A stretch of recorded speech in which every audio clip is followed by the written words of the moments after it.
Hello master, मैं हूं अंकित जैन और आज हम आपके लिए सीपीसी का एक नया टॉपिक लेके आए हैं। आज के टॉपिक में हम डिस्कस करेंगे अपील्स, रिवीजन, रिव्यू और रेफरेंस को। तो अपील सबसे जो मेन टॉपिक है वो है अपील। अपील का प्रोविजन सीपीसी के ऑर्डर 41 से लेके ऑर्डर 45 तक दिया गया है, जबकि सेक्शन 96 से लेके 109 तक जो मुख्य प्रावधान है वो सीपीसी में है। अब अपील एक्चुअल होती क्या है? तो जजमेंट, जनरली जजमेंट होता है, कोई भी हम प्लान फाइल करते हैं, डब्ल्यूएस आता है, उसके बाद जब कोर्ट जजमेंट करती है तो एक पार्टी ऐसी होती है जो उस जजमेंट से एग्रीव्ड होती है, पीड़ित होती है। तो वो पार्टी चाहे उसके पास ऑप्शन होता है कि वो उसको अपील कर सकती है, उसकी अपील कर सकती है। तो उसको हम कैसे डिस्कस करते हैं? तो सबसे पहले ऑर्डर के वाइज हम डिस्कस करते हैं ऑर्डर 41। तो ऑर्डर 41 जो है वो अपील के बारे में प्रोविजन करता है। किस अपील के बारे में? ओरिजिनल डिक्री की अपील। अब ओरिजिनल डिक्री क्या है? जो कोर्ट ऑफ फर्स्ट इंस्टेंस होगी, यानी जहां सबसे पहले मुकदमा चला, उस कोर्ट ने जजमेंट पास किया, तो वो जो judgement followed by a decree होता है, और जो डिक्री प्रिपेयर होगी उसकी जो ओरिजिनल डिक्री की जो अपील है वो ऑर्डर 41 में आती है।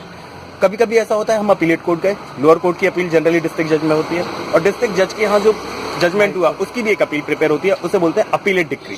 तो अपीलेट डिक्री की भी सेकंड अपील हो सकती है, और वो सेकंड अपील जो है वो हाई कोर्ट में जनरली होती है, जिसके बारे में प्रोविजन ऑर्डर 42 सीपीसी में दिया हुआ है। फर्स्ट अपील जो होती है जनरली वो उसके रिगार्डिंग सेक्शन 96 भी है। सेक्शन 96 बताता है कि अपील की जा सकती है। सेक्शन 96 का सब क्लॉज 2 जो है वो ये बताता है कि एक्स पार्टी डिक्री की भी अपील हो सकती है। यानी कोई जजमेंट हुआ, उसमें लोअर कोर्ट में हम मौजूद नहीं थे, अपियर नहीं थे, एक्स पार्टी जजमेंट हुआ, उस एक्स पार्टी जजमेंट की भी हम अपील कर सकते हैं।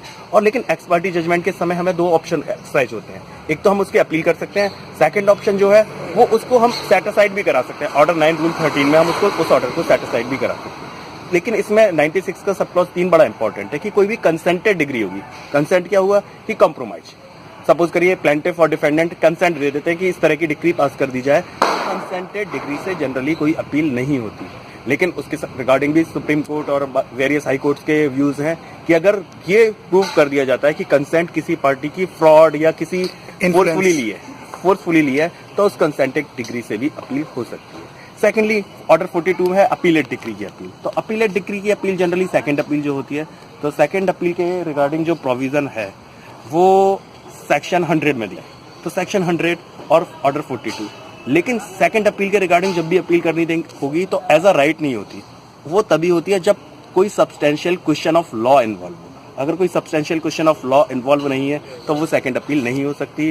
साथ ही साथ एक रेस्ट्रिक्शन भी है कि मनी डिक्री है अगर, तो 25,000 रुपए से कम की अगर मनी डिक्री है तो उस मनी डिक्री की कोई भी सेकंड अपील नहीं होगी जब तक कोई substantial question of law involve नहीं है। इसके साथ ऑर्डर 43 पर आए, तो और जनरली जो अपील होती है वो जजमेंट या डिक्री ही होती है। लेकिन क्या ऑर्डर्स की भी अपील हो सकती है? तो सेक्शन 104 सीपीसी और ऑर्डर 43 सीपीसी, यहाँ एक लिस्ट दी हुई है, सेक्शन 104 में भी और ऑर्डर 43 में भी। तो सेक्शन 104 और ऑर्डर 43 में जो ऑर्डर्स मेंशन्ड है उन ऑर्डर्स की अपील हो सकती है। जैसे फॉर एग्जांपल सेक्शन 104 में मेंशन्ड है कि सेक्शन 92, 91, सेक्शन 35A, सेक्शन 95 इनके रिगार्डिंग कोई ऑर्डर पास होंगे तो वो अपीलेबल ऑर्डर होते हैं। उसी तरह ऑर्डर 43 में है कि order 7 rule 10 return of plaint जो होता है, order 22 rule 9 abatement of suits, तो इनके खिलाफ अपील फाइल की जा सकती है इन ऑर्डर्स के खिलाफ। तो ये सारे ऑर्डर्स केवल वो ऑर्डर्स जो सेक्शन 104 और ऑर्डर 43 में मेंशन्ड है वो अपीलेबल होते हैं। इसके बाद सुप्रीम कोर्ट में अपील। तो सुप्रीम कोर्ट के में अपील ऑर्डर 45 में है। सुप्रीम कोर्ट में जो अपील के रिगार्डिंग जो सेक्शन है वो 109 सेक्शन है, वहां सुप्रीम कोर्ट में भी अपील हो सकती है। अपीलेट कोर्ट की पावर्स क्या है? अब अपीलेट कोर्ट अपील में क्या क्या कर सकती है? तो अपीलेट कोर्ट की जो पावर है वो सेक्शन 107 में है। 107 में ये दिया हुआ है कि अपीलेट कोर्ट या तो लोअर कोर्ट की डिक्री है उसे कंफर्म कर देगी या उसको रिवर्स भी कर सकती है।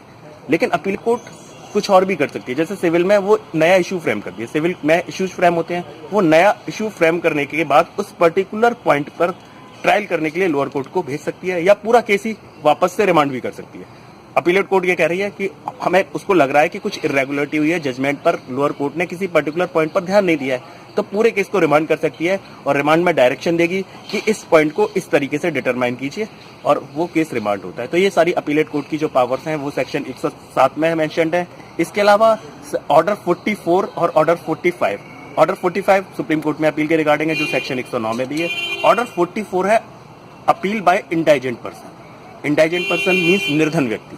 तो निर्धन व्यक्ति, क्योंकि हमारे यहाँ सिविल में कोर्ट फीस देनी पड़ती है, तो निर्धन व्यक्तियों के संबंध में 2 जगह प्रावधान है, ऑर्डर 44 और ऑर्डर 33, दोनों ऑर्डर 33 और ऑर्डर 44। ऑर्डर 33 सूट के रिगार्डिंग है और ऑर्डर 44 अपील के रिगार्डिंग है। तो जो भी व्यक्ति इंडाइजेंट होता है, इंडाइजेंट उस व्यक्ति को माना जाता है जिसके पास कोर्ट फीस देने के लिए पैसे नहीं है, और जिस मैटर में कोर्ट फीस प्रिस्क्राइब नहीं है तो वहां उसके पास 1000 रुपए से कम की प्रॉपर्टी है, वो इंडाइजेंट पर्सन होगा, तो वो ऑर्डर 33 में सूट फाइल कर सकता है और ऑर्डर 44 में अपील फाइल कर सकता है। वो इंडाइजेंट है या नहीं, इसकी जांच न्यायालय द्वारा की जाती है। तो इस वीडियो में हमने अपील को डिस्कस किया। नेक्स्ट वीडियो जो है उसमें हम रेफरेंस, रिव्यू और रिवीजन, इनमें क्या अंतर होता है उसको डिस्कस